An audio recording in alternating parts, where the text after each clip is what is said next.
नमस्कार, मी सुषमा तुमचं माझ्या चॅनलवर पुन्हा एकदा खूप खूप स्वागत करत आहे।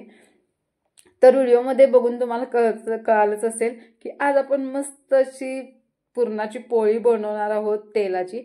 तर खूपच साध्या सोप्या पद्धतीने आपण बनवायची आहे। जे नवीन शिकणार आहेत त्यांच्यासाठी मी खूप छान छान आणि एकदम सोप्या सोप्या टिप्स सुद्धा देणार आहे की त्याच्यामुळे तुमची पोळी अजिबात मध्ये फाटणार नाही आणि टम्म अशी फुगलेली असेल। चला तर मग पटकन आता आपण बघूया की ही पुरणपोळी कशी बनवायची आहे।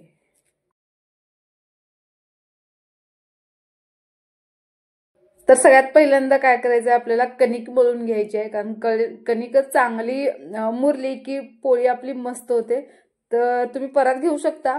तर मी स्टीलची एक बुट्टी घेतलेली आहे, त्याच्यात चाळण घेतलेली आहे आणि त्याच्यात आपण पोळीसाठी जो आटा असतो किंवा जर शेतगहूचं पीठ असेल तर ते आपण यासाठी वापरू शकतो।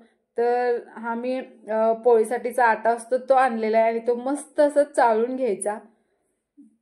कधी पण पोळी आपण बनवत असताना पीठ हे चाळूनच घ्यायचं व्यवस्थित।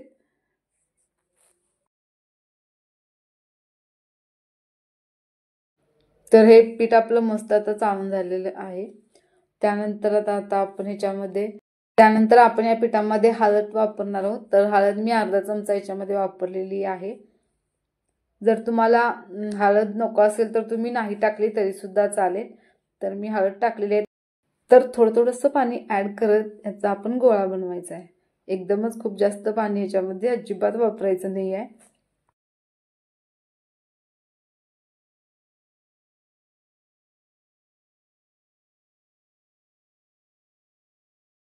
तर व्हिडिओमध्ये तुम्ही बघत असाल अशा पद्धतीने आपण थोडंसं पाणी याच्यामध्ये ऍड करत मस्त असं हे पीठ मळून घ्यायचं आहे। कारण आपल्याला कमी पाण्याचा वापर करून हे आपण पीठ हाताने मळूनच एकदम मस्त असं मऊ पीठ हे तयार करायचं आहे। त्यासाठी मस्त असा गोळा आता तुम्ही बघू शकता व्हिडिओमध्ये तयार झालेला आहे। तर याच्यामध्ये आपण एक सुती पांढरं कापड घ्या, स्वच्छ कोणतेही कापड घ्या। त्यानंतर ते थोडंसं ओलं करा आणि याच्यावरती आपण झाकून ठेवून देणार आहोत। तर हे आपण 4 ते 5 तासासाठी असं ठेवणार आहोत। जर तुम्ही सकाळी पोळी बनवणार असाल तर तुम्ही रात्री सुद्धा असं करून ठेवलं तरी सुद्धा चालेल। तर हे कणिक आपण साईडला ठेवून देऊया। त्यानंतर इथं मी एक कुकर घेतलेला आहे, त्याच्यात 1 वाटी डाळ घेतलेली आहे आणि त्याच्यामध्ये आपण 1 वाटी जर डाळ घेतली तर 5 वाटी आपण त्याच्यामध्ये पाणी टाकायचं। त्यानंतर त्याच्यामध्ये आपण हळद टाकलेली आहे आणि थोडंसं तेल टाकलेलं आहे। तर हे मस्त असं मिक्स करायचं आणि आपण कुकरला एक 7 ते 8 शिट्ट्या देणार आहोत। आणि त्यानंतर तुम्ही बघू शकताय 7 ते 8 शिट्ट्यानंतर आपली डाळ मस्त अशी शिजून तयार झालेली आहे। तर डाळ मी एका चाळणीत काढून घेणार आहे आता। तर डाळ थोडीशी कमी शिजली किंवा थोडीशी जास्त शिजली तरी सुद्धा काही प्रॉब्लेम येत नाही।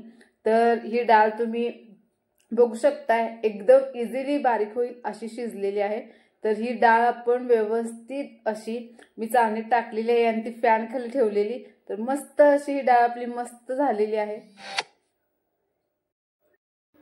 त्यानंतर मी याच्यात 1 वाटी गूळ वापरत आहे। जर तुम्हाला कमी जास्त पाहिजे असेल तर गूळ तुम्ही करू शकता। त्यानंतर मी 1 वाटी डाळीला 1 वाटी गूळ वापरलेला आहे। तर याच्यात मी जायफळ थोडंसं किसून घालत आहे आणि मस्त असे शिजवून घेऊया आता आपण हे पुरण मस्तपैकी बारीक गॅसवरती।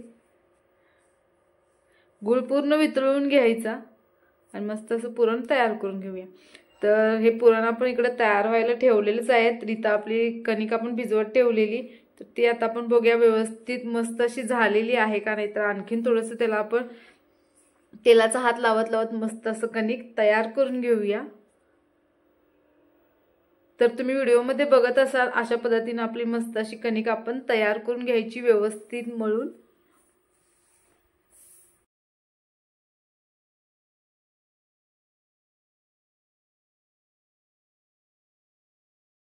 तर ही कणिक आपण परत मळताना पाण्याचा अजिबात त्याच्यामध्ये वापर करायचा नाही। तर तेलाचा वापर आपण थोडासा करत ही कणिक अशी सैलसर मस्त अशी व्हायला पाहिजे, मळूनच पाण्याचा वापर न करता। तरच आपली पोळी मस्त अशी मऊ होईल। तर अशाच पद्धतीने आपण फक्त मळायचं आहे हे कणिक सारखं। तर कणिक छानशी मळून झालेली आहे। आता तुम्ही कणिक मळत असताना तुम्हाला ते कळेलच की तुमच्या हाताला की कणिक आता कशी झालेली आहे। ते मऊ मस्त अशी लागाली की कणिक आपली तयार झालेली आहे। तर त्यातलाच आपण एक गोळा तयार करून घ्यायचा आहे। गोळा खूप मोठा असा घ्यायचा नाही आहे आणि जितका आपण कणकेचा गोळा घेऊ तितकाच आपल्याला पुरणाचा सुद्धा गोळा घ्यायचा आहे। तर अशा पद्धतीने आपण गोळा मस्त असं तयार करून घेऊया।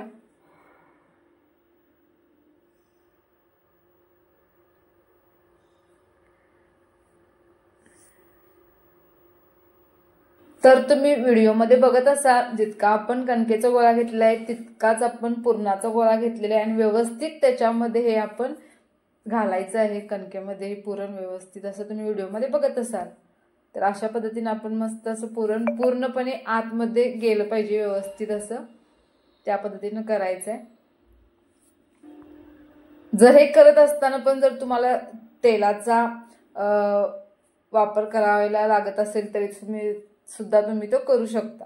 आणि अशा पद्धतीने आपण हा गोळा करत करत तुम्ही बघू शकता वरचं एक्स्ट्रा राहिलेलं पीठ थोडंसं काढून टाकायचं आणि मस्तपैकी हे मिटवायचं गोळा व्यवस्थित असा।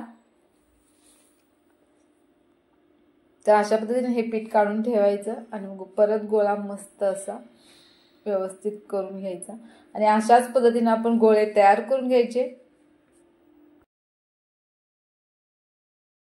चला तर मग आता आपण पोळी लाटण्यासाठी घेऊया। तर मी पोळपाट घेतलेला आहे त्याच्यावरती तेल थोडंसं ओतायचं, जर तुम्ही एक्स्ट्रा तेल वापरलं तरी सुद्धा चालेल। त्यानंतर आपला हा गोळा असा ठेवायचा आहे आणि त्याच्यावरती पण थोडीशी आपण तेलाची धार सोडून मस्त असं हळूवार आपल्याला हे लाटायचं आहे आता लाटण्याच्या साहाय्याने।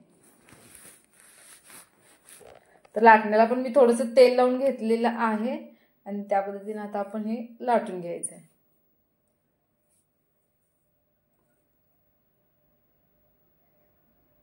हा गोळा लहान आहे तोपर्यंत आपण हा गोळा उचलून फिरवायचा आहे आणि जसजसा गोळा मोठा होईल म्हणजे जसजसं आपण लाटू त्यावेळेला आपल्याला पोळपाट फिरवायचा आहे, आपण ते उचलायचं नाही अजिबात।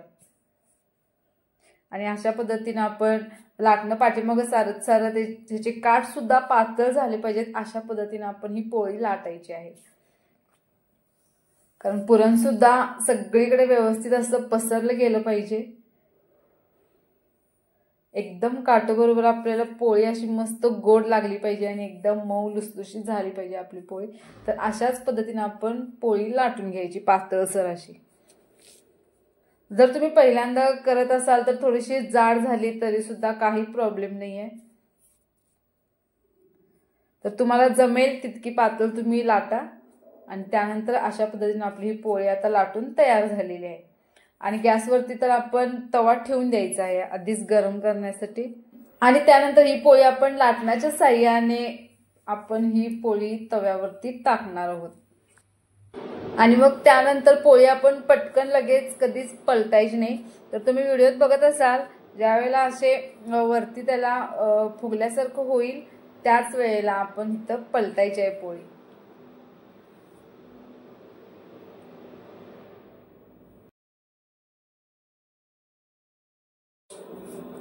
तर पोळी पलटायची आणि त्याला भरपूर तेल लावायचं कारण ही आपली तेल पोळी आहे आणि पोळी बघू शकताय तुम्ही व्हिडिओमध्ये मस्त अशी फुगलेली आहे।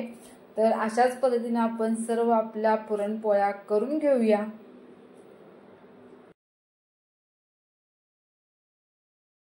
चला तर मग तुम्हाला माझा आजचा पुरणपोळीचा व्हिडिओ कसा वाटला ते नक्की सांगा। जर तुम्हाला माझी ही रेसिपी आवडली असेल तर लाईक करा आणि चॅनलला सबस्क्राईब करायला विसरू नका। थँक्यू।